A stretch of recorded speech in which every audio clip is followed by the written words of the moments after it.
Once again, good morning, Detroit. Good afternoon, good evening. This is Detroit 313 podcast. Once again, I got a young man here that want to explain the situation and pretty much what's going on in his world, man. How you doing today? I'm doing very good. Good, good. You want to state your name or you want to keep that anonymous? My name is Darren. I'm not ashamed to say my name. Okay, what's your story, man? Where you from? What have you been through? What's going on with your life? Okay, to start off with, I was born in Detroit, born and raised in Detroit. I've been in Detroit all my life. I mean, as far as you can say about your life, I've been in Detroit here. I've started off very young, at a young age. I had a well put together family. My father passed away at a very young age. I was 6 years old when he passed away. Unfortunately, it was a domestic violence case between my mom and my dad. He was an alcoholic, to be truthful, and he got drunk one day. He came home, and it was either her or him because he had beat her. I mean, I came home from school. I seen blood and stuff everywhere, so I freaked out. He was in the hospital at the time because she had shot him to save her life because he was beating her endlessly. I mean, like I say, it was blood, and it was a traumatic scene. I mean, to be 6 years old and walk in the house and see this, you see police and everything all around. It's not good. But anyway, after that happened, my father passed away. I was fatherless, so my mom, she had to raise six of us. It was me. I had three brothers and two sisters, and in the process, she did what she could. She did what she had to do to take care of us. My mom was great. No ifs, ands, and buts about it.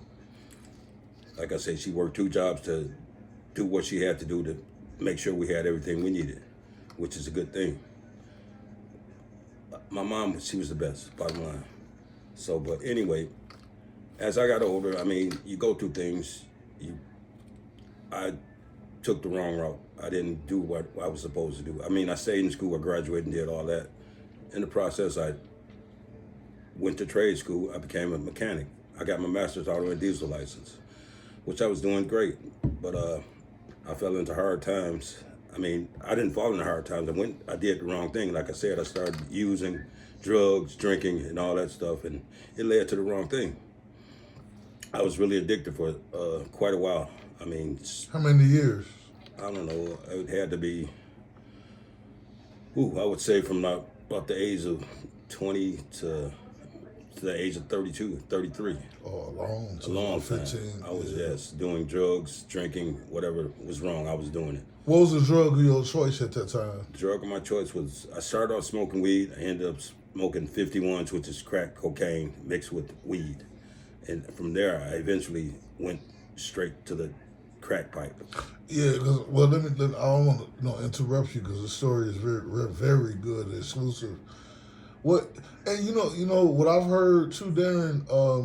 Marijuana back then in the 70s, 80s, and 90s, that was a gateway drug to do other things. It really was. It's exactly what happened. Like I said, I got so addicted on weed. I mean, weed was nothing to me. I would have to have a joint to function daily. So, like I say, about the age of 27, 28, I used to hang out with my cousins. They were a lot wilder than we were. So, one of my cousins, Courtney Allison, he had introduced me to cocaine, 51s as we called it back in the days. Mm-hmm. We started smoking that, but then I eventually graduated from that, and I wanted to get higher. So I started smoking crack pipe. So basically, the weed and the 51s wasn't strong enough. It wasn't strong enough. That was just... You maxed out. Exactly. I maxed out on that, too, to be truthful. So I started smoking crack. Then like I said, I was a diesel mechanic, so I would smoke crack and go to work daily. I was a functional addict, if you want to call it that, because I still maintained my job. I didn't really start stealing and, lying and doing anything to get drugs because I constantly kept a job. But then that ended, Once you start doing wrong, stuff goes down. I lost my job. I started smoking. I was continuing to smoke, but I did anything I could to get what I wanted. And that's, I didn't kill anybody or anything, but I scammed a lot of people, cheated, lied, anything I wanted to get drugs. So your life pretty much was a lie. And then you did eventually did start stealing and hurting the people you love. Exactly. I was taken from my child's mother, my oldest son, which he was, he's got cerebral palsy. But me and his mother, we went through quite a bit of stuff. I mean, and one day I caught her with one of my supposedly best friends. Mm-hmm. So that's the day that I lost my job. I was making $70,000 a year back then, as a diesel mechanic. So I had the money, but when I saw that, I just lost it. I just really, I flipped out. I freaked out. I lost it. I shot over his head 17 times, and I got locked up for quite a while. I did, I don't know, maybe 2 years. I did 2 years in the county jail fighting my case, trying to keep from going to jail for the rest of my life. It cost me a lot of money and a lot of my time. But finally, I got out of jail, and it wasn't over with then. I said to myself that I wasn't going to smoke again, but I did. Went right back to smoking again, and same thing happened again. I found another job because of the fact that I had all my certifications. It was not hard to get a job in my field. Well, not to cut you off, keep that thought. So what was your ending sentence? Like, how long did you end up doing? Okay, 2 years in the county, and then when you left the county, did you go straight to prison, or you had to wait a while? I didn't go to prison. I paid. I had the money at the time, so I paid my way. My lawyer, he got that cleared out, but I didn't learn enough from there either. I went back to smoking crack. So what happened next? I went back to smoking crack, had a job, went back to working, smoking crack. Finally, I lost that job because of the fact of doing what I was doing. I went to rehab again, which didn't help. I did the same thing again. So finally, when I got out of rehab that time, I got another job, decent job, and tried to do the right thing. That's when me and my first child's mother, we separated. And from there, it just went completely downhill. I was going from job to job, still lying to myself, saying that I wasn't going to do it, lying to other people, saying that I wasn't doing it, and I was still doing it. And it finally caught up with me. Well, let me ask you this. During that little jail time that you did, that didn't stop you? That didn't stop me at all. So basically, while you was locked up the whole time, you couldn't wait till you get out to get high. Couldn't wait to get back to get high. Exactly, I couldn't, which was not good. So I did the same thing over and over constantly again. Get a job, lose a job, get a job, lose a job, and I just get tired of it. So you make enough money that week to smoke it out, and then never go back. Or something like that. Because you knew you had that certification. It depended, yeah. But like I said, because of the fact that I knew I could get a job anywhere at that time, because of your certification. Because of my certifications, yeah. I would just go with this job and work for so long, be with this chick, be with that chick, for times, and finally I met this one chick, which is my daughter's mother, and I thought everything was working out good, but because of the fact that she was a dancer, I thought maybe that that I could change her to be what I wanted her to be, which did not work. That took me back to another downfall. She did me absolutely totally wrong. She was very physical for one thing. Fussing. What? Physical? What you mean by that? Fussing, fighting, cutting, hurting. She would get She drunk. did that to you? She would cut me. She cut me so bad a couple times, man. I had to go to the hospital. I was bleeding out, honestly. She stabbed me in the leg one time. So was she also indulging in crack and cocaine? She wasn't smoking crack cocaine. She was sniffing cocaine, because we used to sniff together, to be truthful. And she just I can't say she ruined my life. I let it because I was following her. I thought I was in love with her. I was in love with her. No ifs, ands, or buts about it. Honestly, she's still a good person, but she had a problem. And her problem was that part, because she was a stripper. And in the process, I had lost my job, so she would go out and do things to keep money for, to do what we needed to do, which was not what we should have been doing, because the majority of it were getting high, smoking, doing whatever. She was sniffing and doing whatever she wanted to. But like I said, I thought I could change it. That didn't work. So finally got to the point where I couldn't deal with it anymore. So I just made up my mind. I had to leave her. So when I left her, things still didn't just come back to the way they were. I mean, I didn't have a job at the time. I had got to the point where I didn't even care about working. I was just using and surviving how I could, going from here, going there, and everywhere. And that didn't work. And I finally decided here not too long ago, believe it or not, to give up drinking, because that was one of the problems too. I drank 3 years straight, every day, and I got tired of it. And I've changed. I went to rehab, thanks to a good friend of mine. I went to rehab, and I decided that day that I was going to stop drinking, which I did. And I haven't had a drink since that day.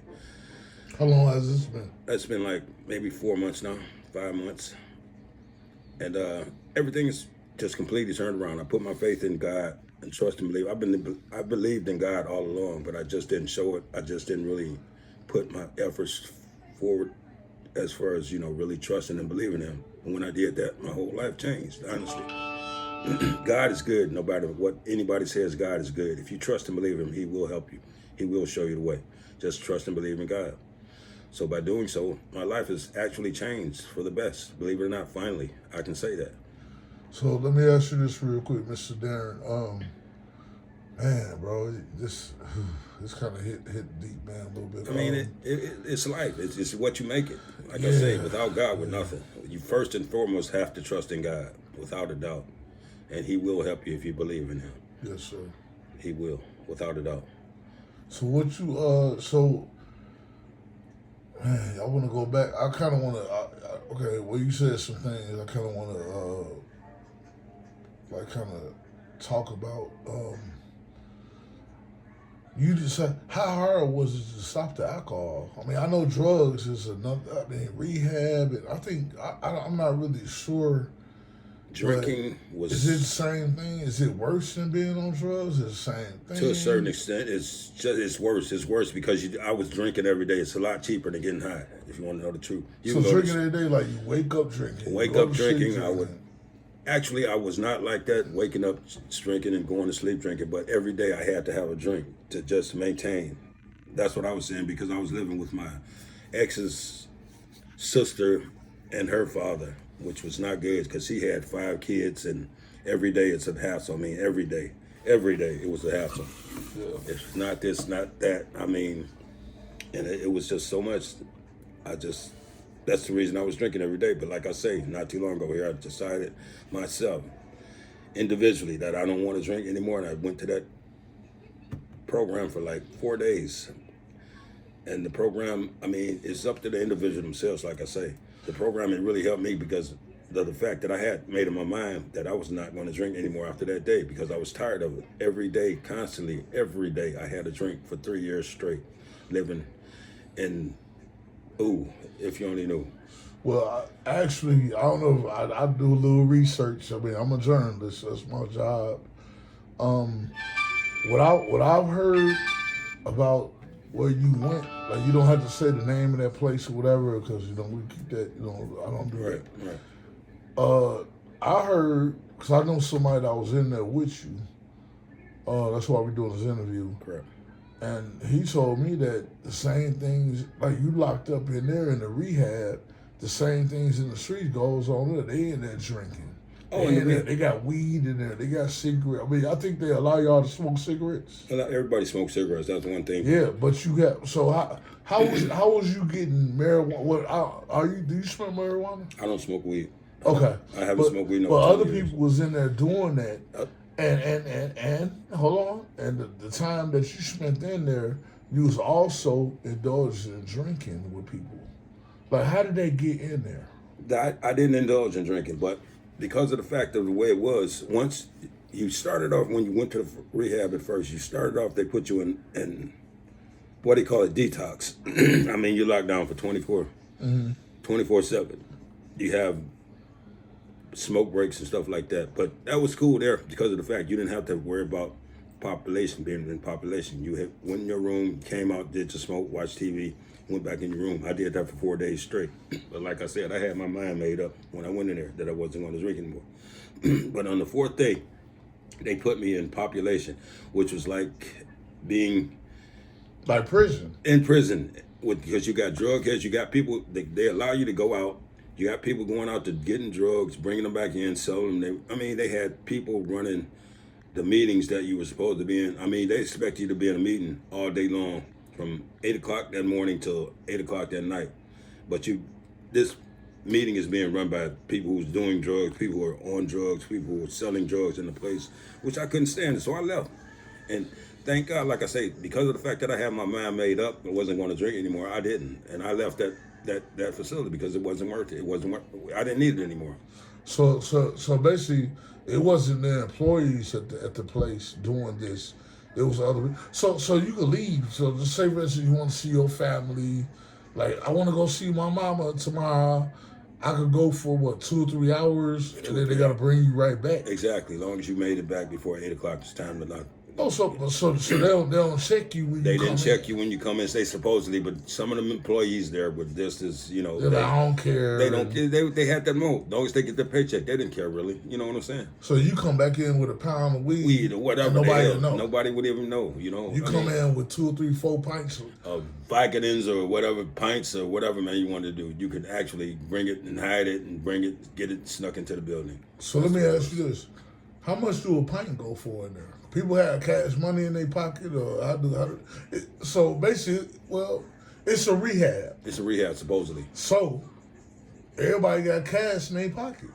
So how can you rehab without, So how much would you come back? So just say, for instance, if you went to go buy some liquor for like 5 or 6 guys that can't get out, how much is a pint of I don't know, liquor, gin? It depends on whatever you want to charge them. Because if they really want it bad enough, they would pay it if they had it. Trust me, they would. That's the way it was there. That's why I couldn't stand it. Can you smell weed in there? You could. No, they didn't actually smoke right in the facility, but they would still go outside and go around the corner or whatever. If somebody walk past, exactly. You can smell it on them. You can smell it on them correctly.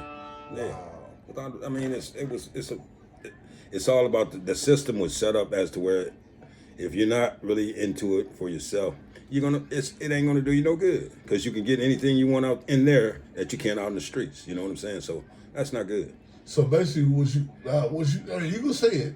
I'm not putting words in your mouth at all. Okay. I don't know you. You don't know me. Exactly. But so basically, I go to a rehab right now if I had a problem in Detroit, and I can still do what I do in the street. So what's the purpose of it? It's not a purpose, and like I say, it depends on the individual himself. This was out in Canton. This wasn't in Detroit. This was out in Canton, Michigan. Canton, Michigan. That's what the upper class. Yeah.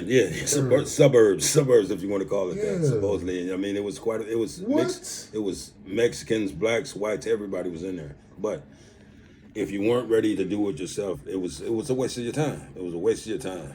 So let me ask you this real quick. I'm sorry, I got a lot of questions. Okay, no problem.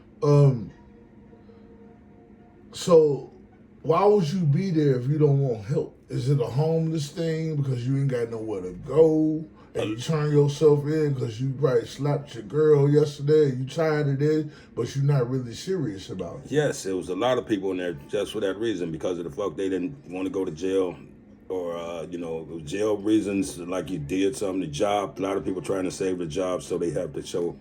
If you complete the course, they give you paperwork that says you complete the course. But that's not changing you if you're not ready to change. You know what I'm saying? It's not. Well, I'm sorry. I got a lot of questions. I'm not trying to cut you off. Go ahead. So, basically, okay, all right, let me ask you this, too, about hygiene. Like, clean. Is it clean in there? Not in population. The average person there, they just there to, like I say, get their court order. The majority of people were court ordered to go there. That's all they care about. That's all they care about is get that paperwork. So they didn't really care about their hygiene or nothing like that. They just wanted to get that over with and do what they had to do to get it over with. So basically, who you talking about now, those people are just trying to get back in population to fuck up some more. Exactly. Excuse my language. Exactly. That's exactly what they're doing, man, because their mind's not set. They're not ready to change their lives. They're not. So they doing it to stay out of jail. To stay out of jail or to keep their job. The majority of them were. Seriously. So I would say those are repeat offenders. And the majority of them are. Yeah, without a doubt. They do it just to get what they need, get that paperwork to say that they did the course so they can keep the job or show the court that they did the course to stay out of jail. So it was just a waste of your time if you're not ready yourself. So Did you meet anybody in there that's been there back and forth for over like for a long Quite a few period of people. time? When I was in detox for the 4 days, I met 3 or 4 people who had been there just for that reason. They told me exactly what they were there for. How many times have they been there? 4 or 5, 4 or 5 times. One guy, I know he had been there 4 times. He told me himself, this is his 4th time there. But they got to do it to keep his job, so he wasn't ready. Again, it depends on the individual selves, man. If you're ready yourself, you're going to do it. You're going to do it without. Because I did without. I did the detox for 4 days, and like I said, I had my mind made up when I first went into detox that I wasn't going to drink no more. And I haven't drank since then, which I thank God for, because you got to trust and believe in Him. Without Him, we're nothing. So do you ever think you will go back to drinking? Never. Nobody can force a drink on me. I can sit around a person drinking all day.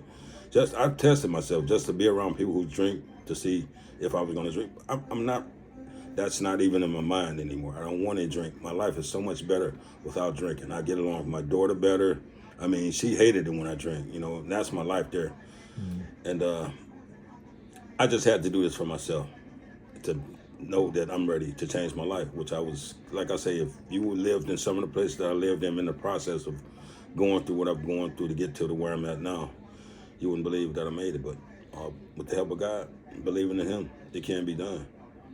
Okay. Hey, there you go, man. Without a doubt. I'm proud of you, man. I'm be honest with you, bro. Like that's very strong. Like your testimony is like off the hook. Man, it's the truth. Maybe you can help some others out here. Hopefully, if they can see, if you, yeah. I mean, I'm not in the best of position. I'm not in the best now, but I'm not where I was. Trust me, and I'm doing, and everything is working out right. It's working out good. I thank God for everything. You have to, because without Him, we're nothing, man. Without Him, we're nothing. So, what would you say to these people that keep trying? Keep trying. Believe, trust, and believe in God. Ask Him to help you. He will. He will. He'll show you. He'll bring people in your life that you need. He will do everything that you need to do because He knows what you're going to do before you know it. So if you're going to trust somebody, trust in Him. Seriously. No, I'm gonna go to this. I ain't gonna keep you long, man. But how do you feel where family, friends, everybody just like F you, like I'm done, like I can't. He don't want help. How do it feel when people give up on you? You can't let that deter you. How did that feel to you? Like where everybody was like, you know what? Oh, your name Darren? Darren, correct. Darren, how do it feel where everybody that you trust, everybody that you know is good, they like, man, like, fuck it. Like, I mean, I can't deal with it. We can't be cursing on here, but I got a brother like that. My brother oldest. Well, he don't want to deal with you because he don't trust you. To a certain extent, he doesn't. Like I say, if you honestly trust and believe yourself, things will work out. But me and him are getting along a lot better now because of the fact. So if you do what you got to do and trust and believe, it will happen. People will come back to realize that you're not full of shit. Well, we're humans. Exactly. First and foremost, you are human. Everybody makes mistakes. But it's up to them to forgive. You got to forgive yourself and trust in yourself and believe in yourself and believe in God, and it'll work. Trust me, it will. So through all this, man, what have you accomplished? I've accomplished the fact that I've got my own apartment now. I was living with people. I've got my own place now. I've got transportation. I'm not working right now. Like I say, I could go back today and get a job, but I have a few physical problems which are going to be worked out. Like I said, I trust and believe. What's going to happen. But you can never give up. Don't ever stop believing. Don't ever stop. Don't ever stop because it will happen. God is good. I'm going to leave it at that. So do you have any people that that's like in your circle that need help or anything? Yes, my child's mother. Truthfully, she needs help, but she's still in the what stage? The denial stage. She doesn't think she needs help. Mm-hmm. She says she only drinks once a week or something like that, but she drinks. I mean, and when she drinks. I mean, and she turns to a whole completely different person. I pray for her every day that she will change because she's a good person besides the drinking, but she doesn't think it's a problem. I can't tell her what to do. All I can do is show her what I'm doing. All I can do is do for myself and make sure my life is good and my daughter's life is good, which is what I'm doing, and it's working. You're right. But let me ask you this too, if you care to talk about this. Mm-hmm. You've been hurt and Somebody tried to kill you physically. I mean, because of alcohol. Because of alcohol, because of the person that she turns into when she starts drinking. Which, like I say, she needs help badly. I pray every day that she decides to quit being in denial and saying that she can handle it, because she can't. You know, you can ask her daughter. She's 8 years old. She's got a lot more sense than her. Actually, seriously. Hey, hold on. Oh, okay. So, I just got something in my ear real quick. Yeah, I didn't hit on this. So your kid's mom has a guy in her life or something that you Yeah. Me and you knew him. He was truthfully my ex-boss. He was my ex-boss. Driver's. He was the driver's manager at the job I worked for. I told you I'm a diesel mechanic. Okay. So I'm a diesel mechanic. He was somewhat my boss too, because he was the driver's boss. So a lot of stuff that I had to do, I had to answer to him to it. But me being the way I am, gullible, to a certain extent, I trusted. We actually had become friends. I thought. But one night I went to jail, and I had her call him to tell her that I wasn't going to be at work, and from there that led them into a relationship. She actually had 2 kids by him after all this happened. What? Yeah, actually had 2 kids by him. Wait, I'm sorry, but this is an interview, man. But I have to point on this. Mm-hmm. So your boss, who you work with, ended up was supposed to be. Yeah, he ended up with my woman. Yeah, I mean, they had kids. 2 kids. They got They lost one of them. Unfortunately, they lost one kid. I mean, which is not their fault. But she had 2 kids by this guy. And the bad part about it, when I was started working there, after that incident happened at night. I don't know how long had that been going on, but I was walking around the job thinking everything is cool. Me and him still being friends and buddies and all. He's fucking messing around with my girl, supposedly. Asking me questions about her, telling me this. And he, not knowing that he had already been to my house, but those are your friends, quote unquote, friends. You never have them, man. You got to watch who you deal with and people lie. Some people just not no good at all, man. They laugh in your face and stab you in the back. So that's exactly what was happening there. Because like I say, everybody at the job knew about him and her except me. He's running around showing pictures of her and all types of shit. And, like I say, you live and you learn. I mean, that's a situation I hope nobody has to experience, because it wasn't good at all. So what has happened to their relationship?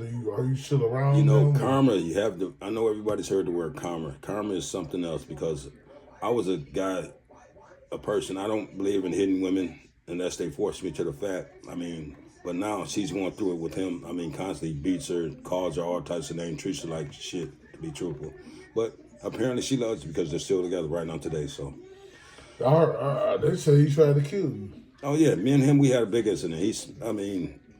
One day I was staying at the house that we had rented out, and they came back home. I was keeping the kids that day, keeping my daughter that day. Mm-hmm. Came back home. I went outside because I knew that they were coming back, but I didn't know he was coming back then.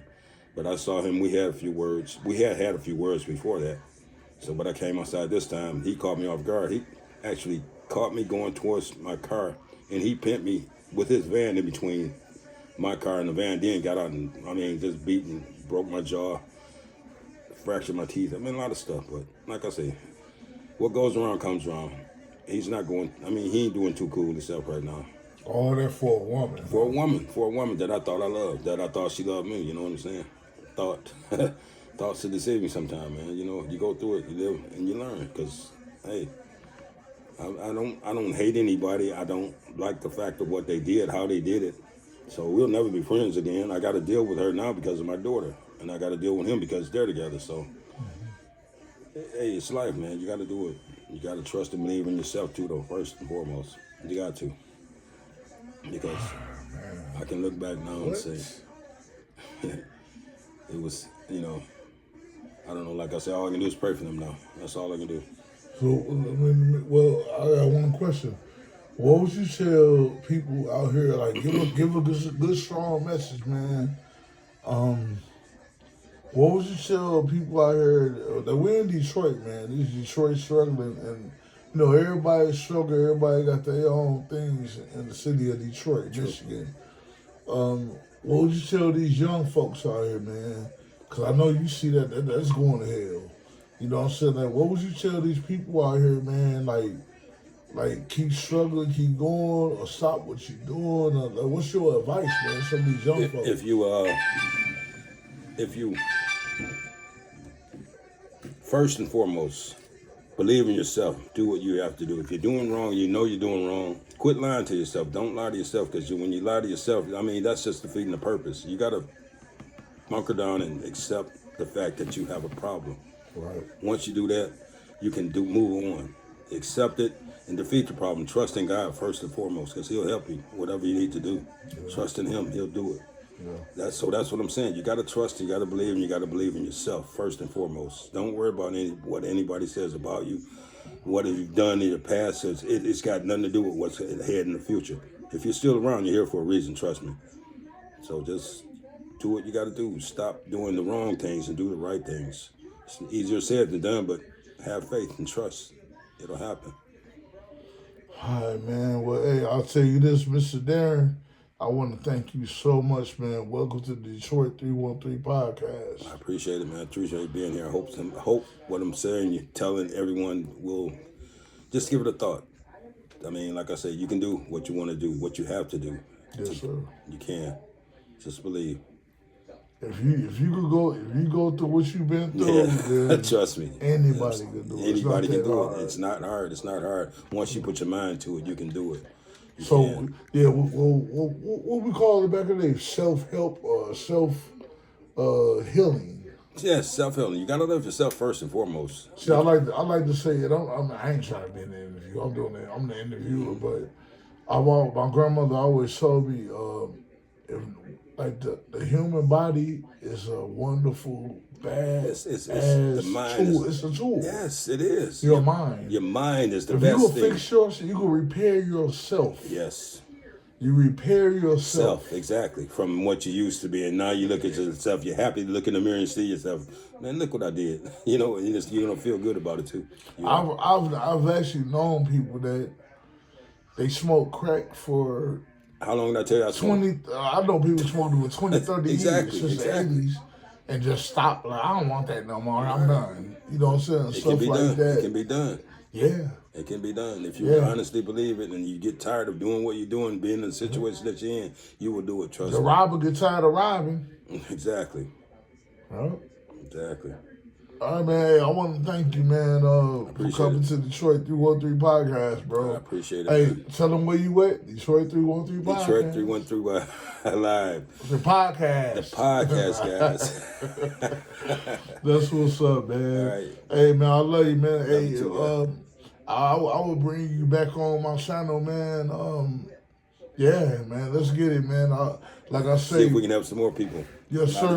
Yes, sir. I'm yes, 62 sir. years, 62. I turned 62 2 days ago. I mean, you 62? What? 62. I turned 62 January 2nd. Okay. Congratulations, man. But I'm never going to get old, and so thank God for everything. I'm going to leave it at that. You have to trust and believe in Him. You got to. Yes, sir, man. All right, y'all. There you go. Detroit 313 podcast. Hey, stay tuned for more. Hit that like button. Hit that subscribe. Man, and hit that bell so you get your notifications. I got more heat coming. Let's get it.